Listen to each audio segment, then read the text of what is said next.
বন্ধুরা,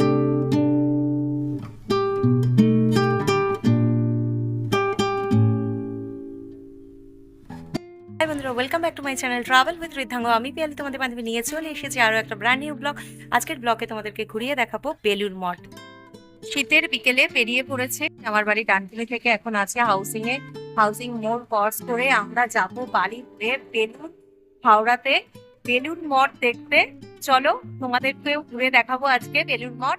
ঋদ্ধাঙ্গর বাবাকে সাথে নিয়ে বিকেল গত সোমবার রেডি হয়ে ঋদ্ধাঙ্গর বাবার বাইকে চড়ে আমি আমার বাড়ি ডানকুনি থেকে রওনা হলাম বেলুড় মঠের উদ্দেশ্যে।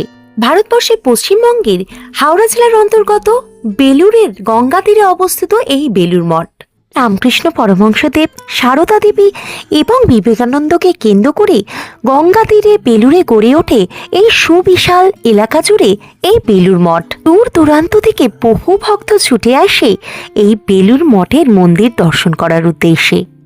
এপ্রিল মাস থেকে সেপ্টেম্বর মাস অব্দি এই মন্দিরের দরজা সর্বসাধারণের জন্য সকাল 6:30 থেকে বেলা 11:30 এবং দুপুর 4টে থেকে রাত্রির 9টা অবধি খোলা থাকে। এবং এই শিডিউলটা কিন্তু অক্টোবর টু মার্চ একটু চেঞ্জ হয়। সকাল 6:30 থেকে দুপুর 11:30 এবং বিকেল 3:30 থেকে রাত্রি 8:30 অবধি খোলা থাকে সর্বসাধারণের জন্য। বেলুড় মঠের মূল দুয়ার দিয়ে প্রবেশ করলেই তোমাদের চোখে পড়বে এরকম একটি রুট ম্যাপ। এই রুট ম্যাপকে ফলো করে তোমরা সমগ্র বেলুড় মঠটা ঘুরতে পারো।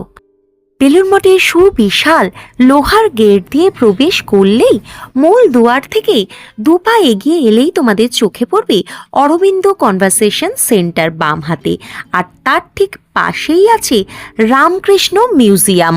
এই রামকৃষ্ণ সংগ্রহ মন্দিরটা ঘুরে দেখতে হলে কিন্তু তোমাদের কোনো প্রবেশ মূল্য দিতে হবে না। তবে এই রামকৃষ্ণ মিউজিয়ামের ভেতরে কোনো রকম ফটোগ্রাফি ভিডিওগ্রাফি অ্যালাউ নেই। তোমরা যদি এই মিউজিয়ামটা ঘুরে দেখতে চাও সকাল 8:30 থেকে 11:30টার মধ্যে যেতে হবে এবং বিকেল 3:30 থেকে 5:30টার মধ্যে যেতে হবে। এই মন্দিরের ভেতরে কিন্তু অবশ্যই নীরবতা বজায় রাখবে। এই মন্দিরে কিন্তু রামকৃষ্ণদেব, সারদা দেবী এবং বিবেকানন্দ রিলেটেড বিভিন্ন জিনিসপত্র সংগৃহীত আছে।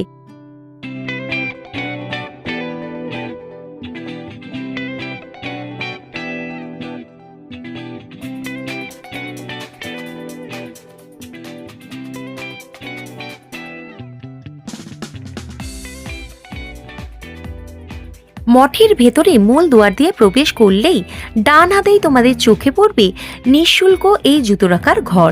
অবশ্যই তোমাদের নিজেদের জুতোগুলো এখানে জমা রেখে মন্দিরের ভেতরে প্রবেশ করবে। মঠের ভেতরে জুতো রাখার কাউন্টারের ঠিক পাশেই আছে পানীয় জলের সুব্যবস্থা এবং তার পাশেই আছে সুন্দর একটি পরিষ্কার পরিচ্ছন্ন শৌচালয়। এই শৌচালয়টা কিন্তু পুরুষ নারীর নির্বিশেষে ব্যবহার করতে পারে। তবে শৌচালয় ব্যবহার করলে শৌচালয়ের মেনটেনেন্সের জন্য সামান্য কিছু চার্জ দিতে হয়।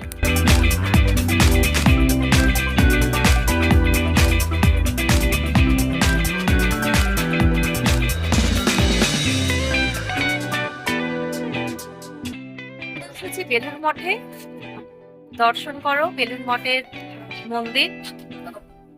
বেলুড় মঠের মূল মন্দিরে প্রবেশ করলাম, তবে মূল মন্দিরের ভেতরে ফটো তোলা বা ভিডিও করা অ্যালাউ নেই। তাই জন্য বাইরে থেকেই তোমাদের মন্দির ঘুরে দেখালাম এবং মন্দিরের সমস্ত খুঁটিনাটির তথ্য তোমাদের সামনে তুলে ধরার চেষ্টা করলাম আমার এই ছোট্ট ভিডিওর মাধ্যমে। মন্দির প্রাঙ্গণে তোমরা যদি সকালবেলায় যাও তাহলে কিন্তু অবশ্যই মন্দির দর্শন করার পর ভোগের টিকিট কেটে নিও। ভোগ খাওয়ার জন্য এখানে কিন্তু সুব্যবস্থা আছে। আগামী 12 তারিখ 12/1/2026 বিবেকানন্দর জন্মদিন উপলক্ষে কিন্তু বেলুড় মঠে এক বিশেষ আয়োজন থাকে। তোমরা অবশ্যই পারলে 12ই জানুয়ারি বেলুড় মঠ থেকে ঘুরে এসো, তোমাদের ভীষণ ভালো লাগবে। আর 12ই জানুয়ারির প্রস্তুতি কিন্তু অলরেডি শুরু হয়ে গেছিল। খুব সুন্দরভাবে বেলুড় মঠের চারিদিকে বিভিন্ন অঙ্কিত ছবি দিয়ে বেলুড় মঠটাকে সুসজ্জিত করা হয়েছিল। আমরা বেশ খানিকক্ষণ সময় বেলুড় মঠের ভেতরে কাটালাম। গঙ্গার ধারে গিয়েও বেশ খানিকটা সময় তোমরা নিরিবিলিতে কাটিয়ে দিতে পারো। তবে বেলুড় মঠে ঘুরতে গেলে কিন্তু নীরবতাটা মেনটেন করা বাঞ্ছনীয়। তাই জন্য অবশ্যই নিজেদের প্রিয় মানুষটার সাথে একদিন ঘুরে এসো বেলুড়ে অবস্থিত এই বেলুড় মঠ থেকে। ঠাকুর শ্রী রামকৃষ্ণ পরমহংসদেব, সারদা মা, বিবেকানন্দ তথা বিভিন্ন ঋষিদের পদধূলিতে বেলুড়ের মাটি হয়ে উঠেছে এক পবিত্র ভূমি, পবিত্র ক্ষেত্র। দেশ বিদেশ থেকে বহু ভক্তের ঢল নামে বেলুড় মঠের সন্ধ্যাকালীন সন্ধ্যা আরতি দেখার জন্য, এবং দুর্গাপুজোর সময় কিন্তু এখানে বিশেষ এক কুমারী পূজার আয়োজন থাকে। আর সেই কুমারী পুজো দেখার জন্য কিন্তু ভারত তথা বিদেশ থেকে লোক আসে এই কুমারী পুজো দর্শন করতে। তাহলে আর ভাবছো কি বন্ধুরা, যদি এখনো পর্যন্ত বেলুড় মঠ ঘুরে দেখতে পারোনি, তাহলে চট করে উইকেন্ডে বেশ কয়েক ঘন্টা হাতে সময় নিয়ে বেরিয়ে পড়ো মা ভবতারিণীকে দর্শন করে নিয়ে বেলুড় মঠের উদ্দেশ্যে। বেলুড় মঠে আসার জন্য তোমরা তোমাদের নিকটবর্তী যে কোনো স্টেশন থেকে হাওড়া চলে যাও। হাওড়া থেকে অ্যাভেলেবেল ট্রেন পেয়ে যাবে বেলুড় মঠগামী, অথবা তোমরা বেলুড় স্টেশনে নেমে সেখান থেকে অটো বা টোটোতেও যেতে পারো বেলুড় মঠ দর্শনে।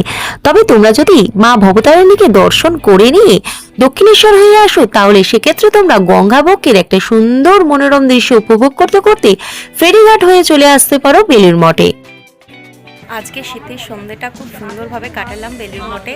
বেলুড় মঠে রামকৃষ্ণ দেবের মন্দিরে আরতি দেখলাম, খুব সুন্দর একটি সন্ধে আরতি দিয়ে আজকের সন্ধ্যেটা আমরা খুব আনন্দ করে উপভোগ করে কাটালাম।